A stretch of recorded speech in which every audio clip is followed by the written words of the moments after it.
knowing what to ask is how you open the door to a deeper understanding. I'm John Dickerson. See you on Primetime, streaming free everywhere.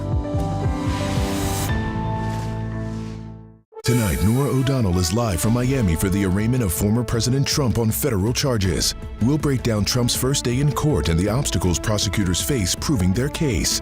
Plus, Trump's planned statement after his court appearance on the CBS Evening.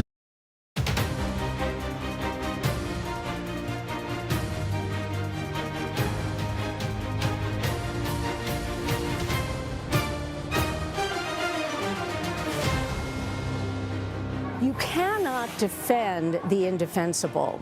This indictment is so detailed and so backed up by real evidence. These are bogus charges made by a politically motivated special prosecutor. We love Trump!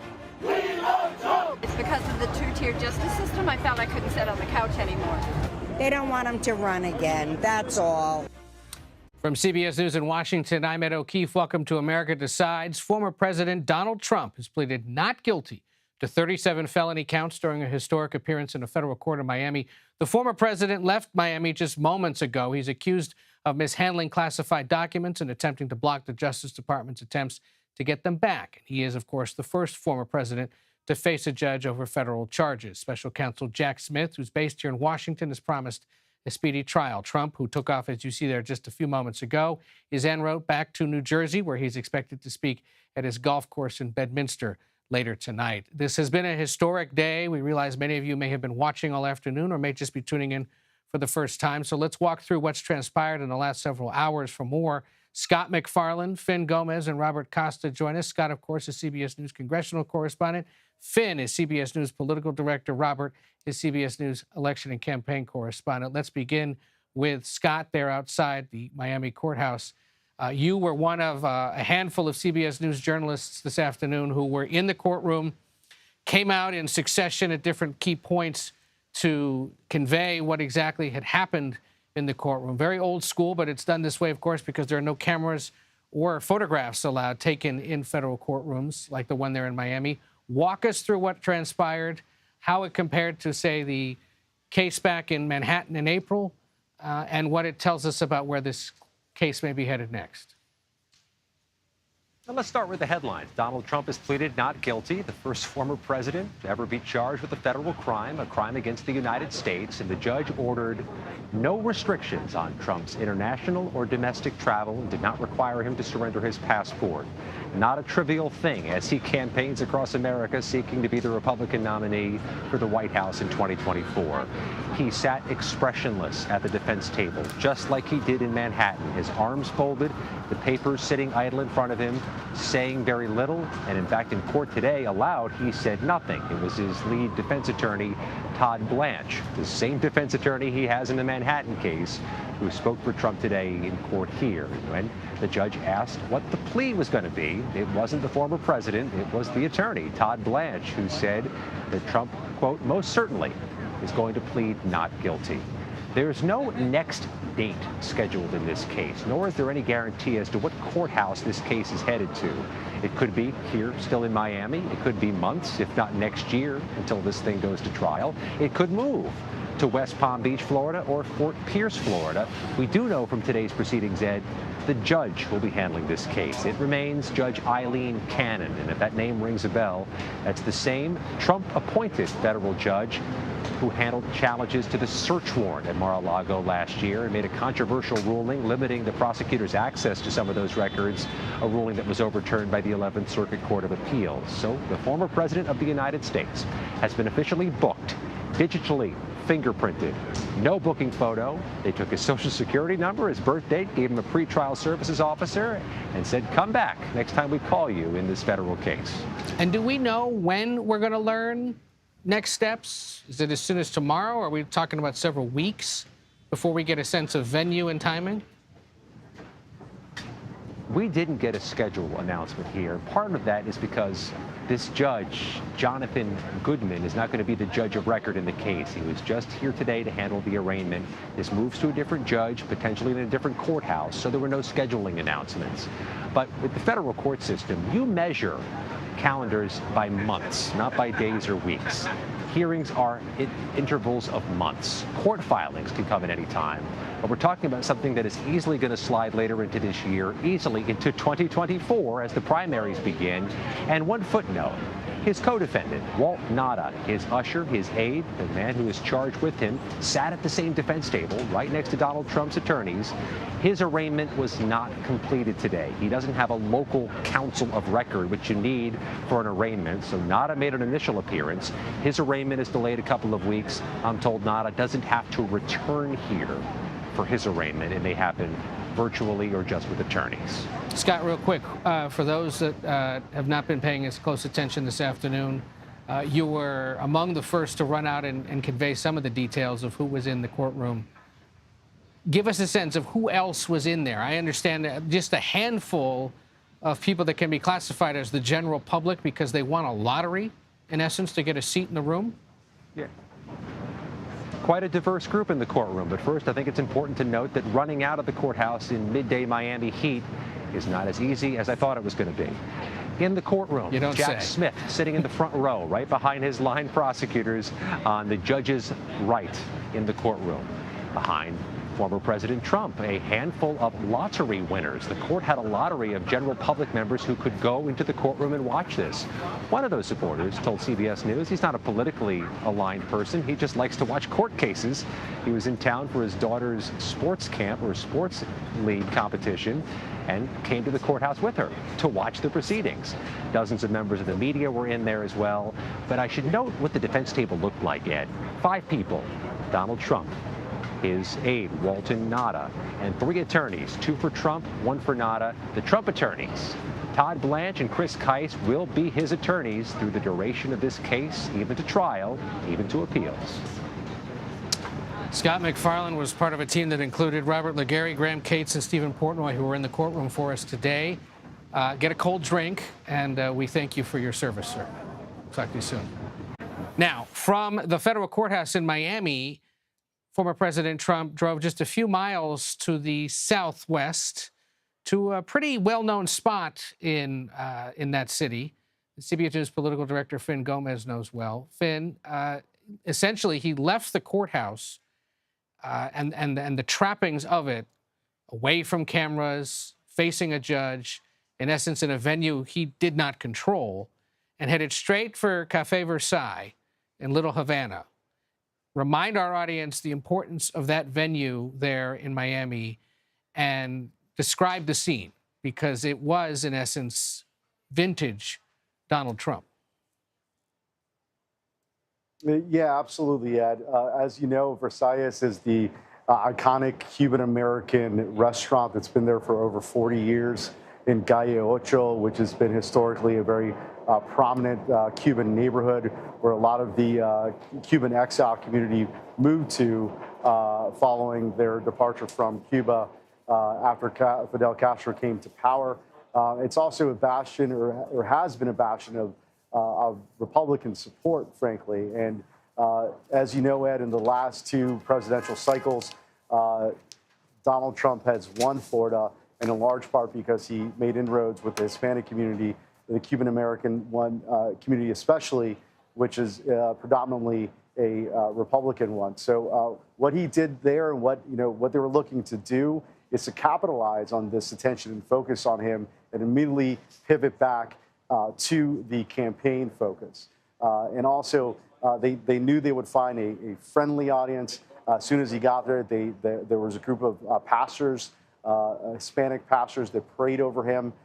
He was sang to, his happy birthday was sang to him. Tomorrow is his 77th birthday.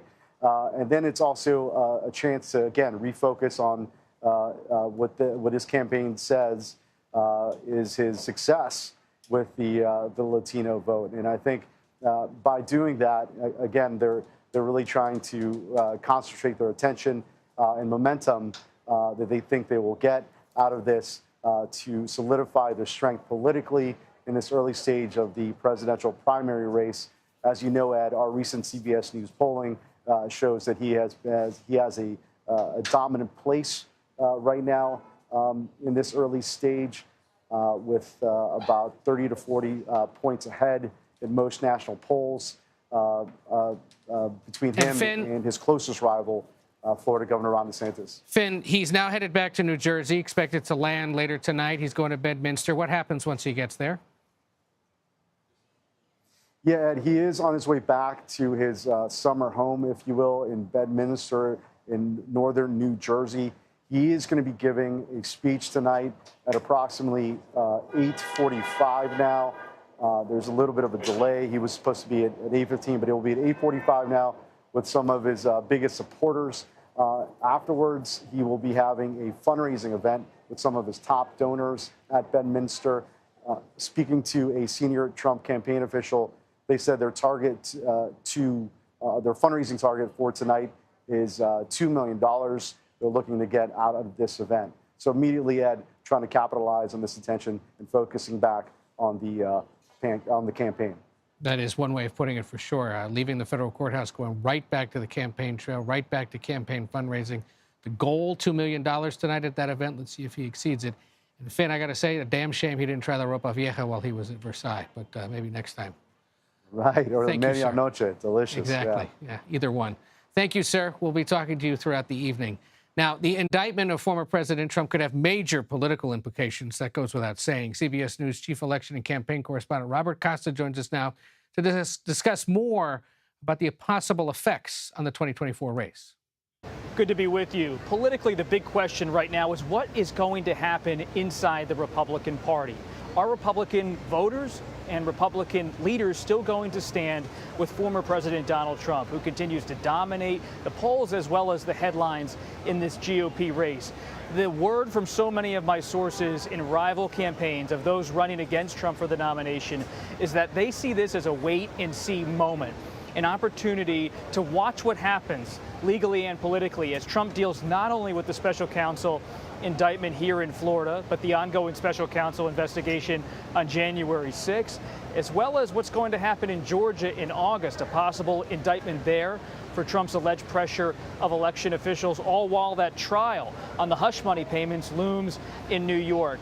For now, some contenders are starting to speak up about Trump and his conduct, raising questions, sharp ones at times, about what he has done, at least alleged to have done, in this indictment. Former New Jersey Governor Chris Christie is someone to watch in the coming days. He has been having town halls trying to generate momentum, and he has been asking voters to think about what is really said in this indictment, about how Trump allegedly mishandled classified information, highly sensitive stuff that might have dealt with sources and methods that reveal U.S. intelligence if the wrong hands got on these documents. Christie is out there speaking about Trump and expressing his dissatisfaction, his anger even at times, about what Trump is alleged to have done. But Christie's not the only one. Former Vice President Mike Pence is also out there, and he's starting to speak up in a new way. I was with him just days ago in Iowa when he announced his campaign, and Pence said to me that it's time, he repeated, to go after Trump, to start talking about the rule of law and the Constitution, not just the political issues. But for now, others in the party, like Georgia Governor Brian Kemp, who sat down with me yesterday, they're saying they're concerned with what's in the indictment, but just let it all play out in the courtroom. Robert Costa, also in Miami. Thank you for that. Special counsel Jack Smith has pledged a speedy trial for Donald Trump. Next, we look at what to expect as the proceedings move forward. We're streaming America Decides.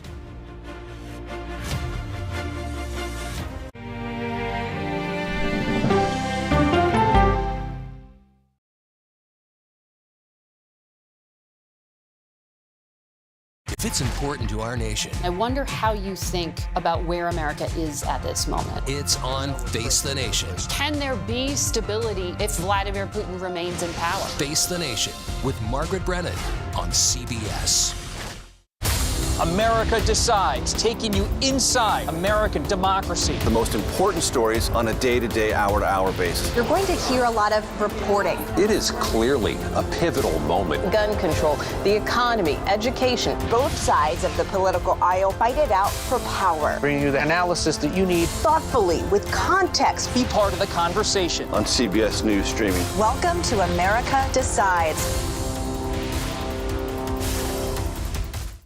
An original documentary from CBS reports. I always tell people that Twitter would not be Twitter without Black Twitter. It's just us being in fellowship with each other. And it becomes a conversation you don't want to be left out of. People really started to recognize the power of activism on Twitter. Based on that one tweet, the hashtag #OscarSoWhite was trending around the world. If anything has really powered Black Twitter, it's been humor. If your food ain't right, oh, we're gonna tell you about that too. We tend to create change, create culture and cool. That's how movements happen on Black Twitter and go beyond more than that. Black Twitter, the Twitterverse that changed a generation. Now streaming on the free CBS News app.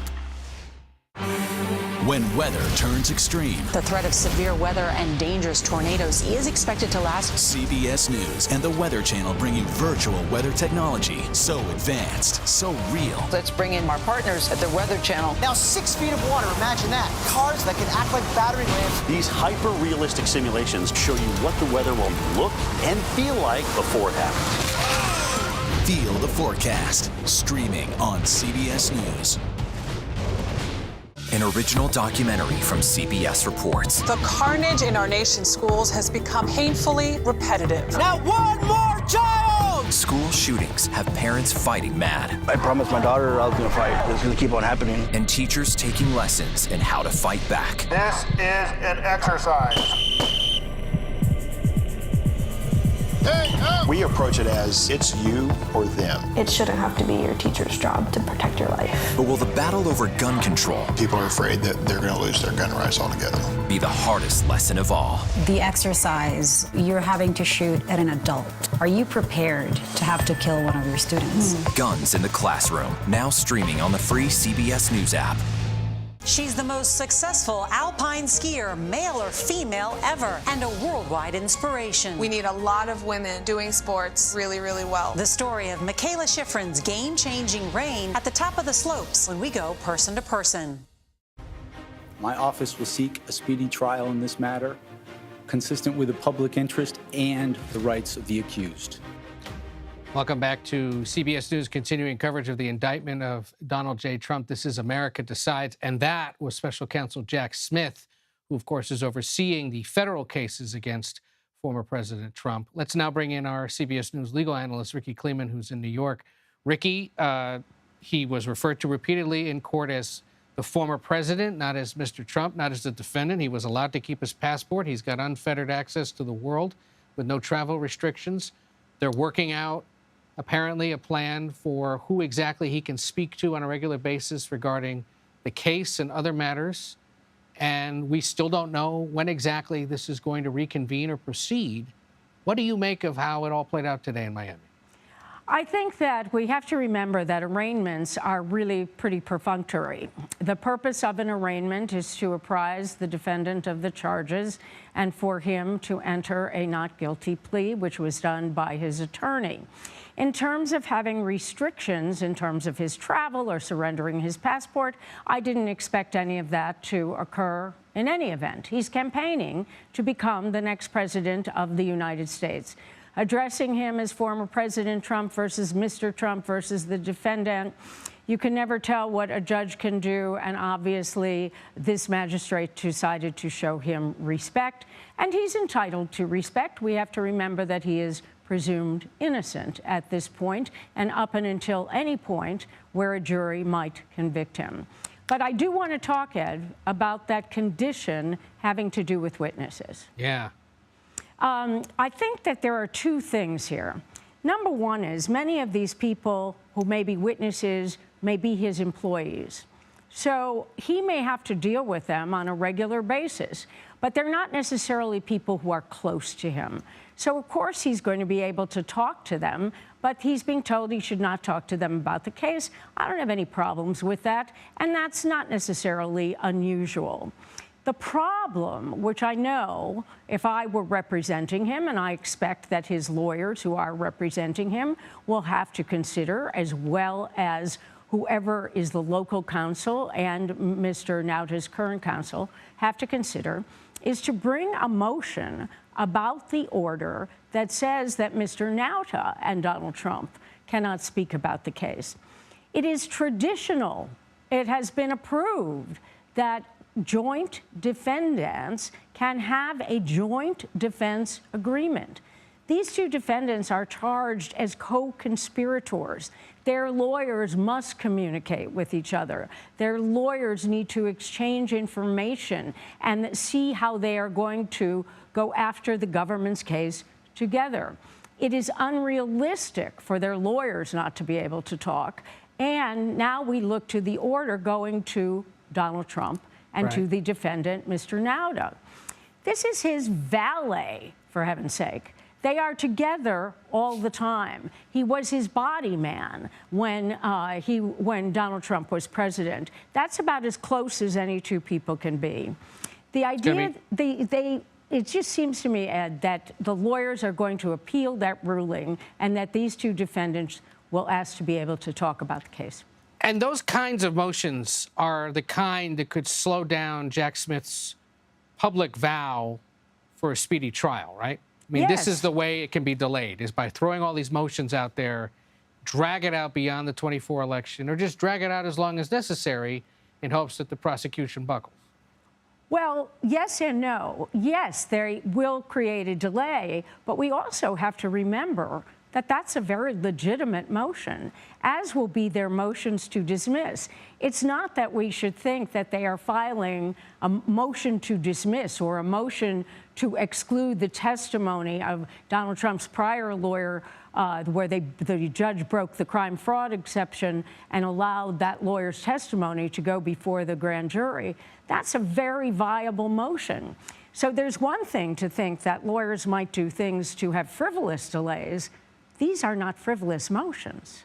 Yeah, that's a good point. Now, I wanted our viewers to hear from a woman named Alina Habba, who is the former president's attorney and spokeswoman. She spoke earlier today with our senior investigative correspondent, Catherine Herridge, a bit about the potential legal strategy. Take a look, and then we'll talk about it. How does the Trump legal team plan to fight these charges?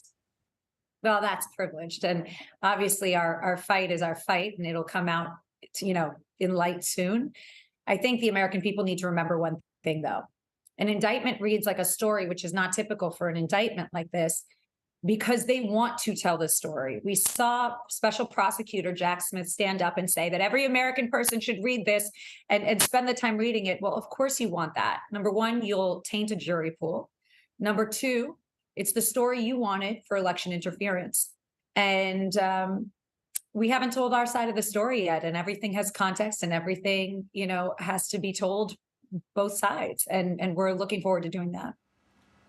She seems to signal, Ricky, that there could be holes in the indictment. Do you see any that they might be able to exploit? No. I think, frankly, that the indictment is solid. That doesn't mean that they won't try with appropriate motions, as I say, to exclude Evan Corcoran's, his prior lawyer's testimony, and it doesn't mean that they won't attack the indictment itself. I do differ with Alina Habba on one thing.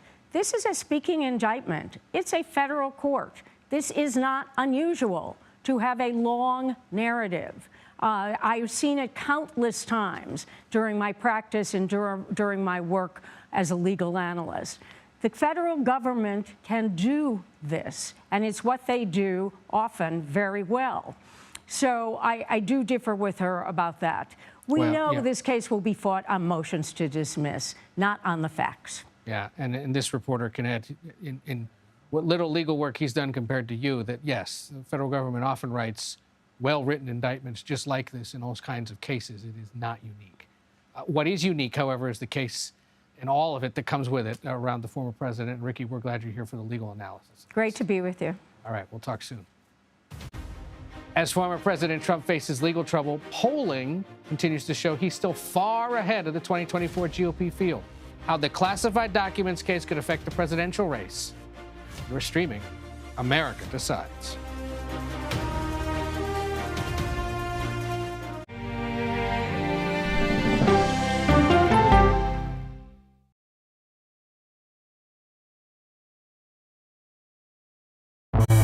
An original documentary from CBS Reports. Controversial Congressman George Santos. Why won't you answer our questions? How did he manage to get elected? Thank you very much, and God bless you, and God bless the USA. George Santos' campaign was a campaign of deceit, lies, and fabrication. And who is he, really? I knew him as Anthony DeVolder from Queens. Really, who he is, he's a fraud. I compare him to the Tinder swindler. From people who know him, the truth, the facts, the lies. He would say that he was worth $100 million. It's an incredibly cynical episode in American politics, beyond satire. Had you ever seen anything like this? No, and I hope I never see it again. Campaign of Deceit, now streaming on the free CBS News app. She dazzled on the court and off the court as a businesswoman. Thank you for joining us on Person to Person. Tennis superstar and entrepreneur, Serena Williams.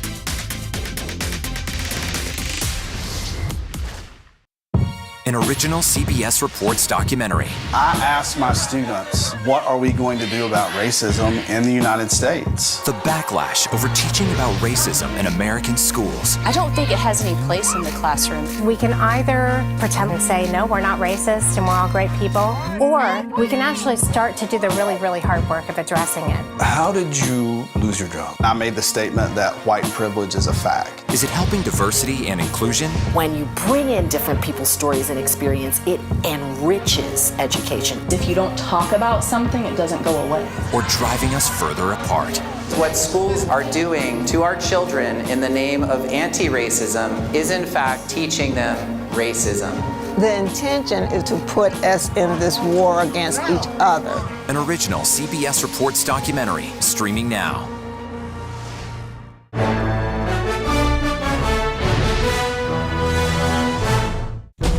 An original CBS Reports documentary. I was entitled to equal pay for equal work under the law. Does the Supreme Court's power need to be checked? 9 Supreme Court justices, 5 of them said no, she's not entitled. That's not right.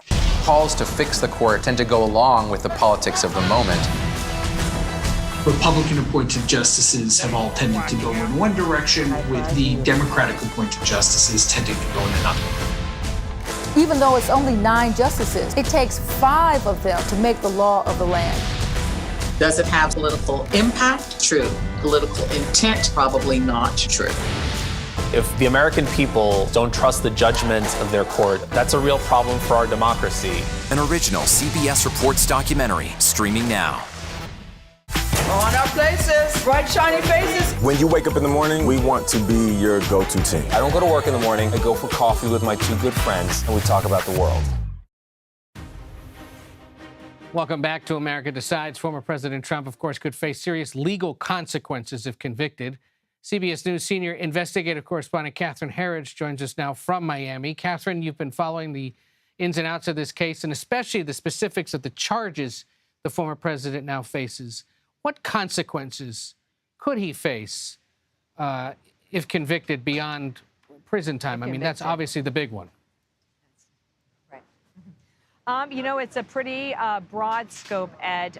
What I would say is that if he is convicted of some of the lesser charges, he's definitely looking at sizable fines and maybe some limited jail time. But the big one in terms of confinement would be the obstruction charge. Obstructing a federal criminal investigation can have a maximum of 20 years in prison and several $100,000 in fines. The one charge, though, I would pay a lot of attention to has less jail time, but it's often easier for prosecutors to prove, and that's the false statements statute. That's 18 U.S.C. 1001. In that case, if convicted, it's a fine and jail time.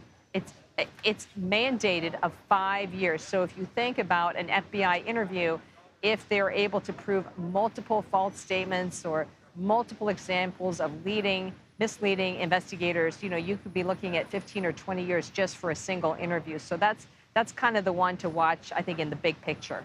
And real quick, Catherine, isn't one of these charges tied to the possibility of completely disqualifying him from running for federal office ever again? Well, that I think is going to come under the January 6th investigation. I'm glad you raised that. It's worth reminding people that Jack Smith has investigations going on 2 parallel tracks right now.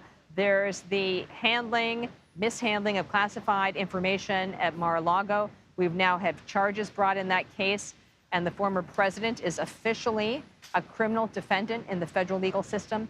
And then the other one is the January 6th investigation in Washington, D.C. Remember, there's the grand jury proceedings there, and now we recently had grand jury proceedings here in Florida. Unlike this case, where the crimes allegedly happened in Florida, January 6th would be brought in Washington, D.C., with a very different jury pool. And if I was going to give you my sort of best estimate of the most severe charge, that would be the seditious conspiracy charge. Right. And a conviction there, I think, obviously would kind of knock him out of the box for a second term. That's why I asked it, Catherine, because at least in the view of public opinion, right? Yeah. Sure. No, and that's why I asked it, because there is, of course, multiple investigations, multiple cases. It can be confusing for the viewers. You did such a great job there, as you always do, of clarifying that. Catherine Herridge in Miami. Confusing for the reporters, too, sometimes. Yeah, but you always seem to nail it, Catherine, which is why we're glad you're on Team CBS, and we thank you for today. We know you've still got a long night to go. Catherine Herridge there in Miami, thank you. Up in New Jersey, we find CBS News Chief Washington correspondent Major Garrett there in front of what can only be described as a campaign-style rally. Major, you are on the grounds of the building where the former president, perhaps best known to most Americans, is the place where he was interviewing cabinet secretaries back in the day during the transition. Yep. It is where he spends his summers. Remind us what we can anticipate later tonight when he returns to the Garden State. So welcome to Trump National here in Bedminster, New Jersey. Ed, let me show you, or at least explain to the audience, what's going on. So I'm looking at a camera on a riser as the day progresses here at Trump National Golf Club. The 9th hole is just on the other side of my camera, about 40 yards away, and club members are finishing out playing the 9th hole. Looks like a difficult approach shot to a sloping green. I've watched lots of them have problems with it. They are playing golf, zipping around, and kind of blissfully unaware or nominally aware of this media contingent here, preparing to hear the former president's speech. Now we're told about 8:45 Eastern time tonight. This will be the second post-indictment Trump rally party I have attended as a reporter. There might be two more, to your point that you just discussed with Catherine. Right. There's a pending investigation in Fulton County, Georgia, which might lead to an indictment. And there is Jack Smith's January 6th investigation, which might also lead to an indictment, which raises, Ed, a fascinating political question in America. How many successful post-indictment political rallies can a candidate have? He had one at Mar-a-Lago after the Manhattan district attorney indicted him. Now he's going to have one here. It'll be smaller. The crowd may be 90 or so, club members, invited guests, some donors. But you can see over my shoulder the podium with the Trump logo on it for the campaign. The goal, I'm told by those close to the campaign, is to raise about $2 million tonight, which, as you know, is not a fulsome amount, but it's not nothing. It's a way to say, hey, even in this moment of extremis, this moment of trauma for the country and for the defendant in this case, the former president of the United States, he still has a political following and he can still raise money. Now, the money raising is interesting because, as anyone who knows anything about the Trump campaign realizes, the money just doesn't go for the campaign. The money also pays for legal teams, which are still being assembled in Miami, and the legal bills continue to mount. So this is a legal and political scenario right up against one another, and tonight's remarks, if Trump follows his pattern, and there is no reason for me to believe he won't, will be full of grievance to suggest that these indictments, like the Manhattan case, were brought for political reasons only, not because of his behavior, not because of the facts and the law, but because he is the leading candidate for the Republican nomination in 2024. And with that comes a kind of argument from the Trump campaign, which follows as this. Because he's a candidate, because he's running, and because he's the front runner, he simply cannot be indicted. Because if he is, it is by its very nature political. That's the kind of insulation the former president would like to convey to his supporters and the rest of the country. It is an insulation that might have political relevance for this coming month and months to come. It will have no relevance in a court of law. Major Garrett there at Bedminster, New Jersey, where the former president will speak later tonight, fighting the dulcet tones of Elton John and Snoop Dogg. We appreciate it, and we'll talk to you as the evening progresses. CBS News chief political analyst John Dickerson joins us now. He, of course, also the host of Primetime with John Dickerson on this very network. John, you've written the book, you've written a few books on the history of the presidency and campaigning for president, so what better person to talk to than you? In the history of the presidency, are there any moments that mirror what's happening right now to Donald Trump? No, I mean, nothing close. And that's not just because it's the first former president to have a federal indictment. But it's also because what usually has happened, I mean, the closest analog would be Richard Nixon. And the story of Richard Nixon's departure, it was when his party abandoned him, when it got too hot, when that smoking gun tape was found. And the senior members of his party, including Senator Barry Goldwater, went to him and said, "You've lost my vote." We've seen that kind of political adhesion before to presidents during impeachments and that kind of thing. But this is now a president who's not in office. They don't have to reelect former President Trump, but he has the adhesion of his party as if he were an incumbent facing impeachment, and they're going to do everything they can to hold on to the office. So it's both the fact that this has never happened before in history, but also the fact that you have that political adhesion taking place for somebody who's not actually currently in office. You know, imagine a senator coming to him now saying, "You've lost my vote," and Trump would probably tell him, "Go stick it where the sun don't shine," or something. So yes, that speaks to how things have changed so much. You know, our new poll out this week shows 62% of Republican voters think the former president could beat the current president, Joe Biden, in 2024. There appears to be nothing really breaking his popularity with the party at all, does there? No, I mean, the numbers inside of that poll in all the different ways, you know, that you look at. I mean, you imagine if there were a question where you polled people who said they didn't want a president named Donald, that he would be leading in that group of voters as well. He has pretty much across the board strength, and it's impervious to all the slings and arrows he's faced, but also to things like when you ask voters, what do you want the candidates to talk about? He's not talking about any of those things, and yet he is the far and away top choice. He's also the top choice of those who are considering other candidates. And this appears to only strengthen him in terms of being attacked by a system that our poll shows most Republican primary voters see as one that's out to get him and that is politically motivated, even though the facts of the case might not support that view. And yet, quickly, former House Speaker Paul Ryan earlier today on CBS Mornings said the former president's not electable. I mean, so even if Republicans support him, Ryan is reminding at least his party they face a real challenge in that general election, right?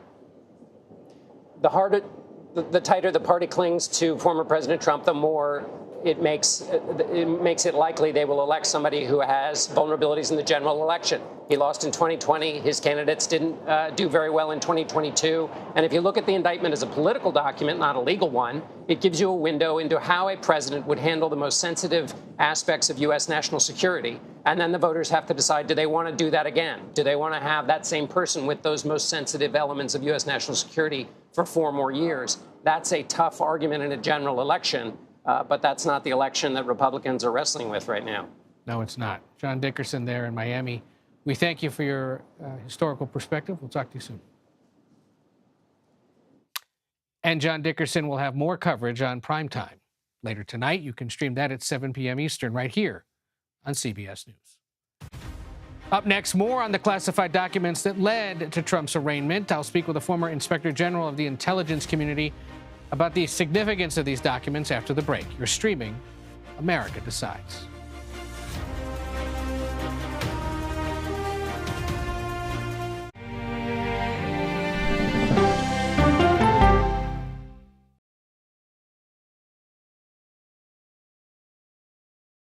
It's a history-making meeting. 4 extraordinary women who are all 4-star generals and admirals. How did you deal with being discriminated against? I just worked harder. The future of an ever-evolving U.S. military when we go person to person.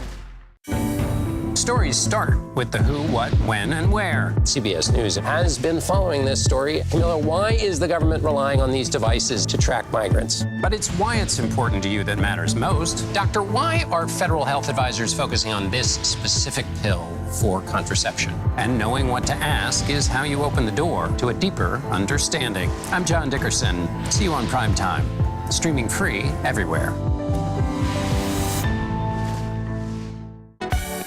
Stories that inform. You can be really old at 60, and you can be really young at 85. Inspire. How do we unlock the power within ourselves to be who we want to be? And brighten your day. The best part of fame is making people feel good. Always send the people home happy. Make every day a little more like Sunday morning. Here comes the sun. Stream now on the free CBS News app. An original documentary from CBS reports. He started out as a fun-loving party boy, but the alcohol got the better of him. What I envisioned was him being in some sort of medical facility. I just thought, what a great candidate for them to learn about the results of alcoholism and what it does to a body. But his body was sold to the military, specifically used as a crash test dummy in the simulated Humvee explosion. I was devastated. I had the box. I don't know if they were his ashes or not. I just held it as tight as I could, and I just told him how sorry I was. Body Brokers, now streaming on the free CBS News app. Hey there, welcome to The Uplift. I look over at him and he's smiling. I'm going to remember that the rest of my life. It's really a miracle that he's with us today. The Uplift, stream now on the free CBS News app. America Decides, taking you inside American democracy. The most important stories on a day-to-day, hour-to-hour basis. You're going to hear a lot of reporting. It is clearly a pivotal moment. Gun control, the economy, education. Both sides of the political aisle fight it out for power. Bringing you the analysis that you need. Thoughtfully, with context. Be part of the conversation. On CBS News Streaming. Welcome to America Decides, Monday through Thursday at 5 p.m. Eastern. After nearly 4 decades of March Madness, this sports broadcasting legend is stepping away from his role in covering the NCAA basketball tournament. Jim Nantz on his fondest memories and what's next when we go person to person. Welcome back to America Decides. Former President Trump surrendered to authorities in a Miami courthouse this afternoon to be arraigned in the classified documents case. Our next guest knows a thing or two about this subject. Charles McCullough is a former Inspector General of the intelligence community, or their big watchdog, in essence, a former FBI special agent as well, and a current partner at Compass Rose Legal Group, PLLC. Good to see you. Thank you for being here on a day like today, because you have unique insight and experience into what's going on here, and especially the content of the material that he was alleged to have been mishandling down at Mar-a-Lago. What type of information, remind us, was in these classified or top secret documents that caused so much alarm for the intelligence community?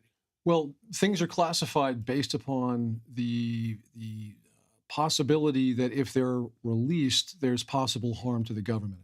So these were documents, anything that is secret, top secret, or above top secret SCI is going to possibly cause harm to the national security if it's released. So these were all national defense documents, DOD documents.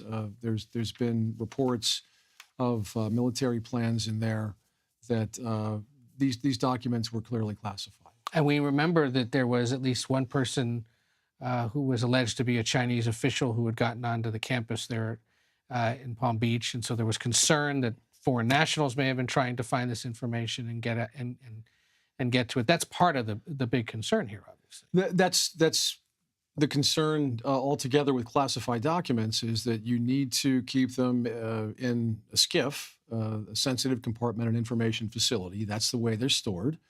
And they weren't. They were down there in boxes.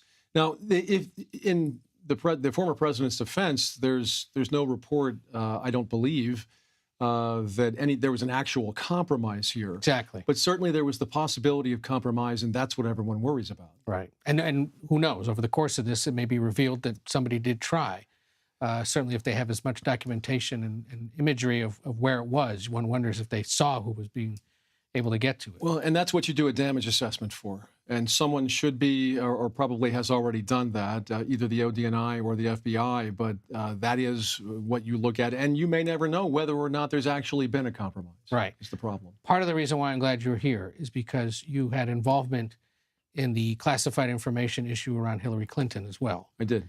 And this, of course, is now the big political argument, at least. Well, she did it with her computer in her house in the Hudson Valley in New York.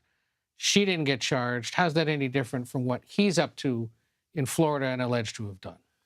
There are parallels here. There's no denying that. And I think it appears to be disparate treatment until you consider that prosecutorial discretion is exercised on a case-by-case basis.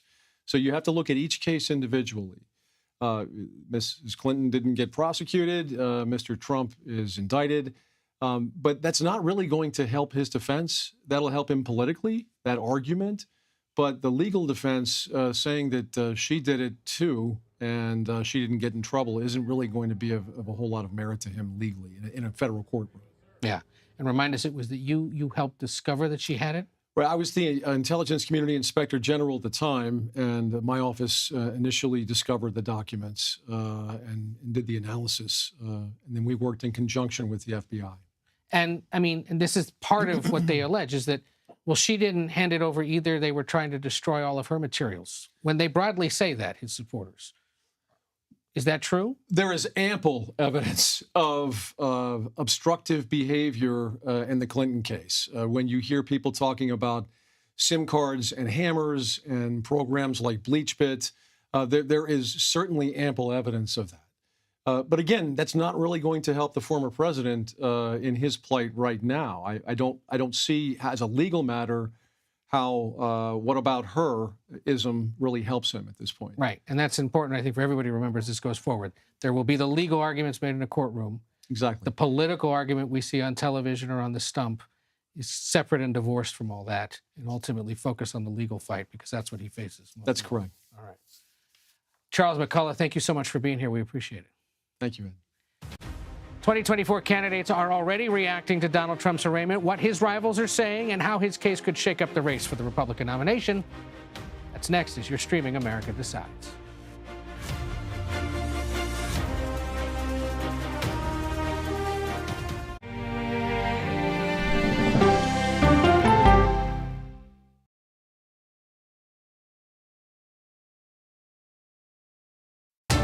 People from every corner of America facing challenges. Everyone is just looking for some type of connection. Just raise your hand and say, hey, I'd like to help. Coming together to find solutions. We are going to do something about it. Their stories are our stories. Welcome to Eye on America. Stream now on the free CBS News app. At the CBS Evening News, we focus on solutions. We look at a story and we say, how do we make it relevant to people's lives? So this is what we eat to live longer. Finding solutions to help people understand what are the right choices to make for you and your family. The CBS Evening News with Norah O'Donnell on CBS and streaming on Paramount Plus. Morning news matters because it sets the tone for your day, and it's a way of getting you started. We take you places, teach you new things, and we make you feel like, it's not all bad. We're going to uplift you. People say to me, you always seem to be having a good time. And you know what? You're right. Your morning routine just got better. CBS Mornings. An original documentary from CBS Reports. You had a substitute teacher that was pretty popular. What was his reputation? Everyone loved him. You had to miss a test. What did he offer to have you make up the test? He said that I can come by after school was all over and just take the exam. The blinds were down. He closed the door. The next thing I knew, he was right next to me. That's when I realized what was going to happen. Even if I wanted to scream at the top of my lungs, no one would hear me because no one was there. He told me that if I ever said anything to anyone, he would kill me and he would kill my family. So I did it. Pledge of Silence, now streaming on the free CBS News app. She was near the finish line of the Boston Marathon when a terrorist bomb changed everything. Join us for an extraordinary story of survival, persistence, and triumph when we go person to person. when weather is about to get extreme. We're talking about hail, we're talking about tornadoes, damaging wind. Every second counts. Let's now take a look at what that really means to you. That's why CBS News and the Weather Channel have come together to bring you virtual weather technology so advanced, so real. We can show you what it's going to look like when the storms come through. You'll see what will happen, where it will happen, before it does. Feel the forecast on CBS News. Time to get prepared. We're really excited that we've been honored with the Emmy Award for Outstanding Live News Program. But we know we couldn't have done that without you. So thank you. CBS Mornings, weekdays at 7 on CBS. We go to stories because we can bring someone to that story. That human connection is incredibly important. The news doesn't have to be depressing. What do you love about running? Energy! It can be uplifting. You like Donald Trump or you don't like Donald Trump. This conduct is inexcusable, in my opinion, for somebody who wants to be president of the United States. If this indictment is true, if what it says is actually the case, President Trump was incredibly reckless with our national security. Welcome back to America Decides. While the majority of Republicans continue to defend Donald Trump, several 2024 competitors have shown new openness to at least criticize him a bit. Maura Gillespie and Joel Payne join us now. Maura is the founder of Blue Stack Strategies and previously served as an advisor to former Republican House Speaker John Boehner and former Illinois Congressman Adam Kinzinger. Joel, a Democratic strategist, as well as a CBS News political contributor and the chief communications officer for Move On. Great to have you both here. I want to start with something that former House Speaker Paul Ryan said earlier today on CBS Mornings, because this reporter at least believes that's kind of where all of this is headed. Let's just take a listen to what he said. I've been a never again Trumper for some time now. Yeah. So no, I'm not a Trump fan. I want to win, and if we nominate Trump, we're going to lose. He hasn't won anything since 2016. Mm-hmm. We lost the House in 18. We lost the presidency in 20. We've lost the Senate. We would have won the Senate this time in 22 had it not been for Trump and his nominees in some of our key primary elections. Is he wrong, Maura? No. I mean, that's really the problem here, is that the Republican Party cannot afford another 2020 Trump, let alone what he's done in the previous or past elections. So if we want to win, which I would assume Republicans want to win, they need to pick somebody else. Yeah. I mean, it is notable that despite all that, he continues to enjoy sustained support. I think the one notable shift this week probably came from Nikki Haley, who on Monday at least signaled that she has real concerns now with the substance of the accusations against him, calling out concerns about national security, the fact that her husband's deploying as part of the South Carolina National Guard to Africa for about a year or for several months shortly. Is she seeing something now that the others may pick up on, or is she perhaps just trying to create a new lane for herself, given that, you know, there's a chance to score headlines this week if you express criticism for him as a Republican? I think something people did, which I would say was maybe not the best approach, was immediately after the, Trump announced on Truth Social that this was happening, people put out statements for and against without having read the details of the indictment. Take a beat, take a minute. Honestly, what Vice President Pence did was saying, let's read the details of this indictment so we know exactly what he's being charged with. So if they had just taken a minute to wait to respond and set out statements, she could have gone out with this approach and and she is on her own lane right now, but I think more will follow. I just wish that people had waited to chime in until they had the details. Yeah. And Joel, White House on Tuesday, at least, the president had meetings with the Secretary General of NATO. They popped a surprise meeting, apparently, with the president of Uruguay. He was hosting a Juneteenth concert. They're trying to keep him almost completely out of the news, sort of in a push to sort of have the American public almost forget that he exists until next year when he faces whoever the Republican is. I mean, this keep the head down, ignore it as much as possible strategy. Do you think it's working, or does he need to say more? I do. I think it's working. One, I think it is true to what Joe Biden's promises to the American people, that he's going to support an independent judiciary. But also, I think it's a part of his political superpower to kind of be above it all, to be able, as I like to say, Joe Biden, he can have a conversation with any American. He could be welcome at any dinner table. They might not agree with him, but he's welcome there, and that's a superpower. But to me, Ed, the big question here is does political gravity still apply? Okay. Does political gravity apply to Donald Trump, to the Republican 2024 primary field? Typically, a candidate with this much baggage is eventually, particularly peaking this early, is not going to be able to last throughout the entire primary campaign without having somebody else chase them. Does political gravity still apply? And I think that's what we're all kind of trying to figure out. And even me, as someone who's not a Republican, just a political observer, I'm trying to figure out, does political gravity still apply? Because also, Donald Trump has been in front of the American people a lot, not just as an indicted former president, but just as a political candidate. Right. There's a fatigue that comes with that. Maura, we have seen sustained support for Trump among congressional leadership, most especially in the House. There's some in the Senate, but much less so. In fact, Senate Minority Leader Mitch McConnell, again, refusing on Tuesday to discuss this at all. What could potentially tip the scales against the former president there with his congressional supporters? Right, and you're seeing a lot of senators who are openly endorsing other candidates and that are not Donald Trump. So my hope is that it does inspire some congressional Republicans to chime in and say, you know what, we don't want to keep losing. And that's the narrative that Paul Ryan mentioned, but I know that Ron DeSantis has mentioned. Trump is losing, and we are losing because of Trump. So hopefully that they see that narrative and realize it could impact their congressional races and to get behind a different candidate that could actually win. So that'll be an important part of looking ahead to 2024 and beyond. Does complacency set in with Democrats as this continues to play out? I'm not sure if complacency sets in. I think Democrats feel good about what they're going to go to the American people with. And I know I'm not here to talk about Republicans, but I did talk to a Republican on one of the 2024 campaigns, and they said they're in a kind of wait-and-see approach.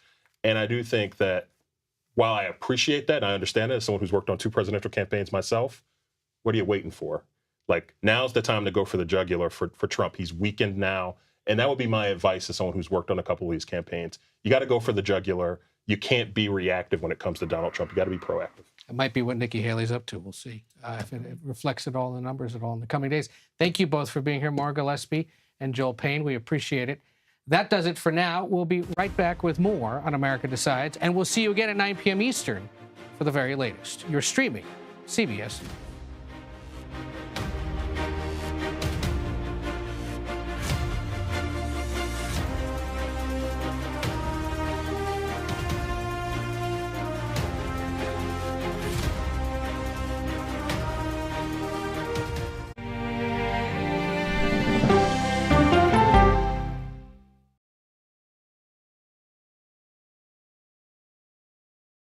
If it's important to our nation, I wonder how you think about where America is at this moment. It's on Face the Nation. Can there be stability if Vladimir Putin remains in power? Face the Nation with Margaret Brennan on CBS.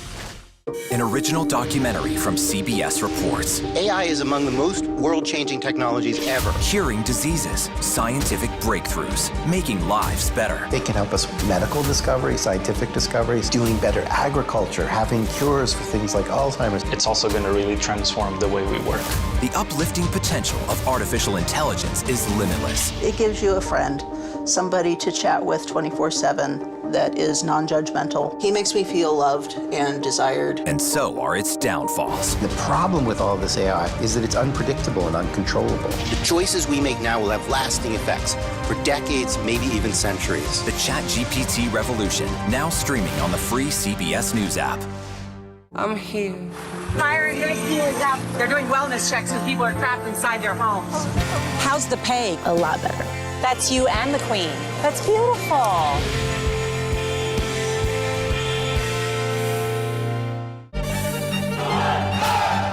An original documentary from CBS reports tensions rising between a powerful country and a vital island. The supply of this technology came grinding to a halt. The world would grind to a halt. Absolutely. As Taiwan faces threats and aggression, Taiwan is on the front line, and we understand our responsibility as a democracy. We cannot fall. CBS News examines whether they can defend themselves. Putin, Ukraine, China, Taiwan, there are manifestations of the battle between autocracy and democracy. And that is a fight that we're all engaged in. Defending Taiwan, now streaming on the free CBS News app.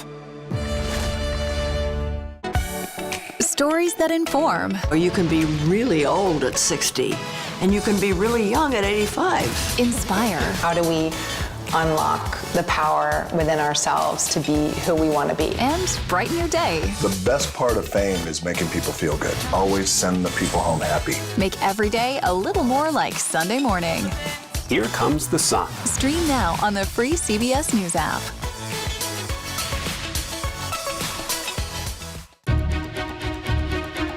Why aren't you holding yourself to that standard? It doesn't look like Congress is doing anything. What are the risks that they're looking at?